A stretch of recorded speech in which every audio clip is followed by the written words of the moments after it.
crazy. I'm going to try and get this all in here for you. But I am inside the gun mount from the USS Laffey. On April 16th, 1945, it was hit by kamikazes from Japan. The crazy thing is, inside this thing, 14 men work to shoot these guns.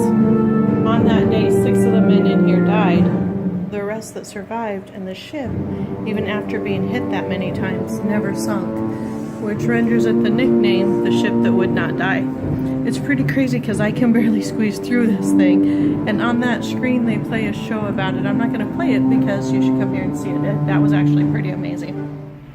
So now I'm inside the ship, and it's amazing to me exactly what close quarters they had. That's a mannequin. Now the guy slouched over.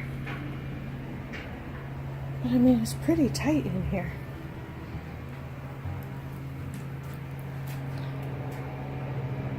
Craziness.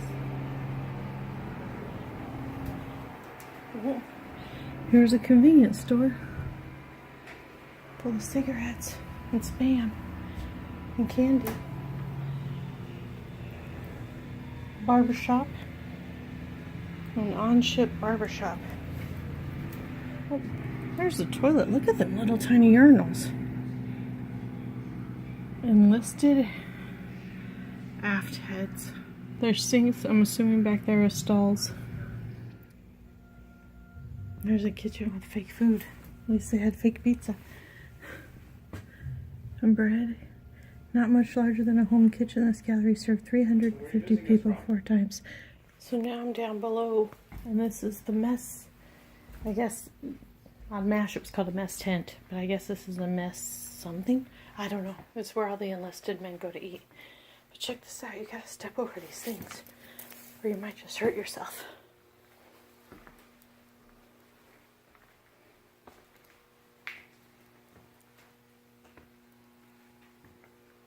But look at how small the booths are. And some of this stuff is original from back then, and then some of it has been altered in time. But look at these.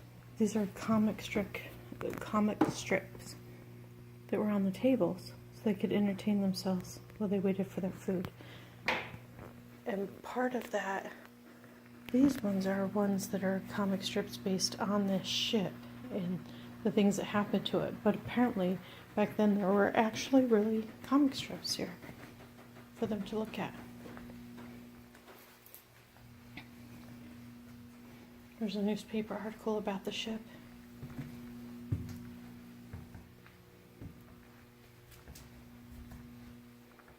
And then upstairs where I just was, that was the officers' eating quarters. And up there they had this thing where when you walked in you had to put your hat on this table. And if you didn't put your hat on that table, you put it on the dining table. You then bought the next round of rations for people and the next thing of hooch when you got to a port. See, it's so tiny. There's the dishwasher. Look at that. That's some sort of control center. That's pretty cool. Alright, we're going to go up this. And I'm going to put the phone down because look at how steep these are. This is the officers' eating quarters. But what's cool is when you look down here, look at that. You look straight away through the ship. Pretty cool. Alright, I'm going to go up here. This is the chart room where they charted their course to wherever their next assignment was. And this is the CO's cabin and port. Look at that. This is the radar room. And that's where you hear all the beeping. And the lights flashing. This is pretty cool. I actually wish I knew more about the logistics of all this, but I don't. I just think military stuff is cool. This is me coming back out where I entered. But I didn't go on that other side, so I'm actually going to go over there first before I leave. Because it has me going that way, but I didn't go this way. So now I'm on the bridge of the Laffey, looking out over the places I just explored. and I'm going to go up to that single bridge. But from here, you get to see the next big ship I'm going on. Look at that. It's like it goes on forever. But that's where the kids were going on the field trip. So I wanted to give them a head start on me. And then you see all the ships in port with their sails out, and then you look at that huge barge ship coming. And you could actually hear it. That would be so cool, just to see what that's like. So now I'm in the room the captain and commanding officers of the ship would be in. Pretty crazy. And look how high off the ground the chair is. Your feet wouldn't even touch the ground. There had to be a stool there, because that's not healthy. You can still see that ship going by, but that's what the view out the windows would look like. They're playing a film in the next room, so I'm going to go check that out too. United States. Here's 15 minutes. the captain's sea cabin. Another 50 Soviet subs of the Echo and November Pretty class cool. are still out there. And then in here they play a film that shows some of what happened. It's really loud, sorry. In response, America's first ballistic missile submarine. And this is, please enter CIC, please wait to enter. I'm gonna go check it out. The CIC is the Combat Information Center. This is sort of creepy, just so you know. 40 more ballistic missile submarines have been commissioned. Oh, holy cow, look at that. So I don't know if I'm getting this whole thing on, but this is where they talked about what their plans were in the combat. It's actually really warm. You are now entering the Combat Information Center. Please carefully make your way in and find a place where you can easily give your attention to the lieutenant standing in front. We invite you to sit in the seats at the radar screens or find a comfortable place to stand. Oh, we're Your gonna do that. 6-minute Cold War CIC experience will begin right away, and your attention throughout this experience is appreciated. You will be instructed when it is time to exit.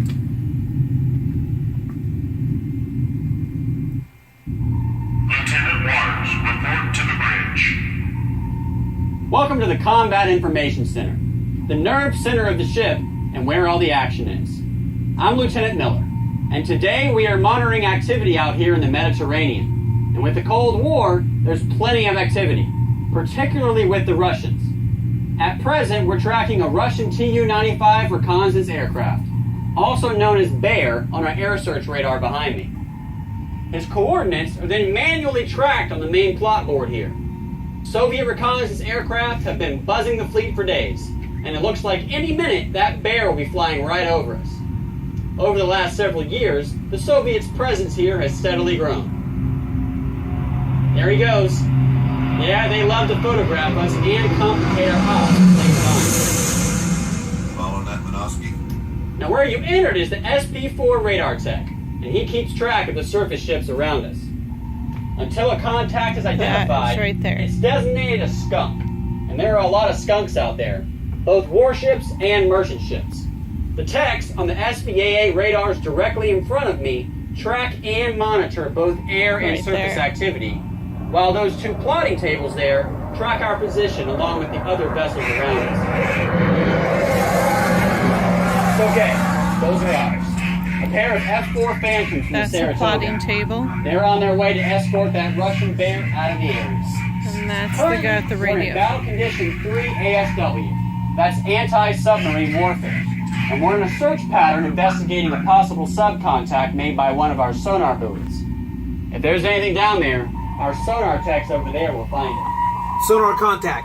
Bearing 036. Range 11,000 yards. Sounds like he has something. Bridge combat. Sonar contact 036. Range 11,000. Sonar contact 036, 11,000. Range on.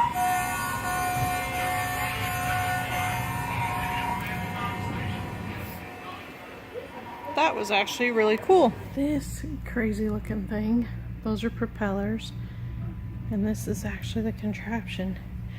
This is basically a 1940s equivalent to the drones we fly now.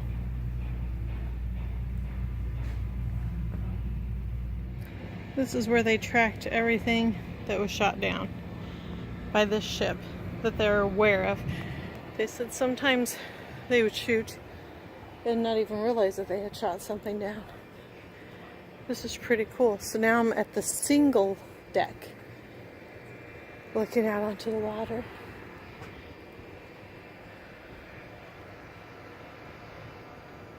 There's all the sonars and the dish.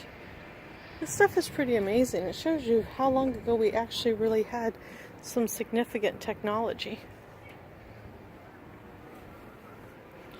But I think that's it for this ship. I'm going to head back down, head over to the other ship, and then there's a submarine somewhere, and then there's something from the Vietnam War over here too.